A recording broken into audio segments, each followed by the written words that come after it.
ప్రభునందు నాకు అత్యంత ప్రియమైనటువంటి వారలారా, మన ప్రభువును రక్షకుడినటువంటి యేసుక్రీస్తు వారి యొక్క శుభనామములో మీ అందరికీ నా హృదయపూర్వకమైన శుభములు, వందనములు తెలియజేస్తున్నాను. ఉదయకాల సమయంలో దేవుని వాక్యాన్ని ధ్యానం చేసుకుందాం. ఈరోజు వాక్య ధ్యానము కొరకు మనం తీసుకున్నటువంటి లేఖన భాగము మత్తయి సువార్త 7వ అధ్యాయము 24వ వచనం చదువుకుందాం. ఈయన మాటలు విని వాటి చొప్పున చెవి ప్రతివాడును బండ మీద తన ఇల్లు కట్టుకున్న బుద్ధిమంతుని పోలియుండును. ఆమేన్. దేవుని నామునకు మహిమ కలుగును గాక.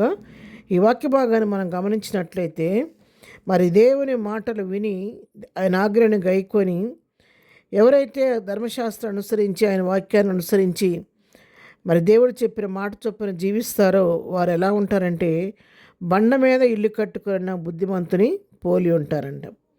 బండ మీద బుద్ధిమంతుడు ఇల్లు కట్టుకుంటాడు. ఆ కట్టుకున్న బండ మీద కట్టుకున్నందువలన ఆ ఇల్లు చాలా స్ట్రాంగ్గా ఉంటుందన్నమాట. అదే పునాది సరిలేకపోతే ఎంత హై టెక్నాలజీ వాడి మనం కట్టినప్పుడు కూడా పై బిల్డింగ్ పునాది సరిగా లేకపోతే దానికి అంత స్ట్రాంగ్నెస్ ఉండదు. కాబట్టి మొదట పునాది కరెక్ట్గా ఉండి అది స్ట్రాంగ్గా పునాది బండతో వేసుకుంటే బండ మీద కట్టిన ఇల్లు ఎంతో అది మరి బలముగా ఉంటుంది, స్ట్రాంగ్గా ఉంటుందని ఇక్కడ వాక్యం ద్వారా మనం తెలుసుకుంటున్నాం. మన మామూలుగా కూడా లోకరీత్యా కూడా మనకు తెలిసినటువంటి విషయమే. అయితే ఎందుకు బండ మీద కట్టుకోమంటున్నాడనే విషయాన్ని మనం గమనించినట్లయితే, బుద్ధిమంతుని పోలియుండును, వాన కురిసెను, వరదలు వచ్చెను, గాలి విసిరి ఆ ఇంటి మీద కొట్టెను కానీ వాని పునాది బండ మీద వేయబడిన కనుక అది పడలేదు.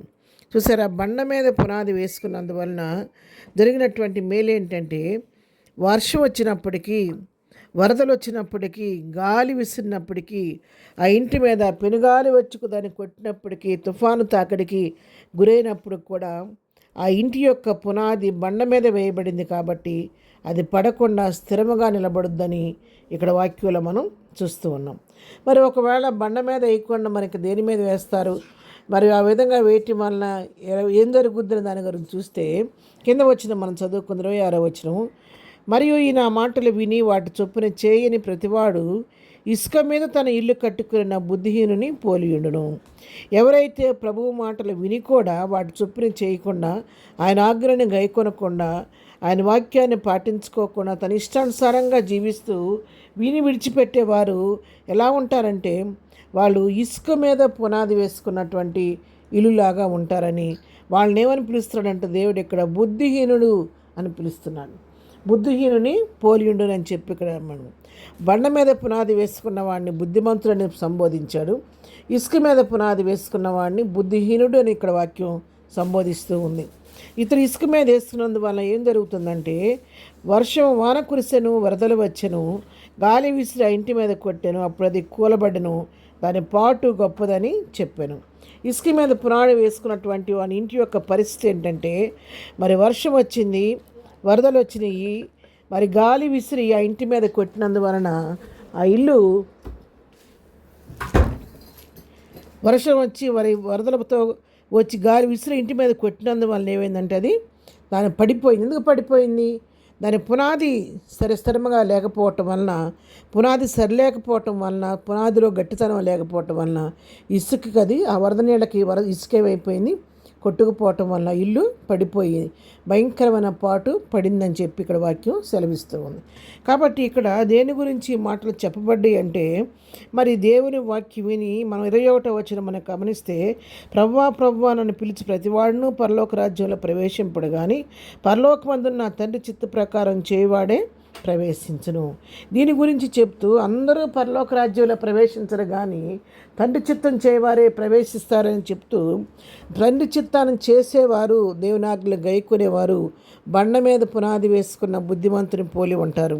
తండ్రి చిత్తాన్ని చేయని వాడు ఇసుక మీద పునాది వేసుకున్న బుద్ధిహీనులాగా ఉంటాడని ఇక్కడ వాక్యం సెలవిస్తుంది. కాబట్టి ఉదయకాలం వాక్యం మనతో సూటిగా మాట్లాడుతుండగా ఒకసారి మనం పునాది దేని మీద వేసుకున్నామో పరీక్షించుకుందాం.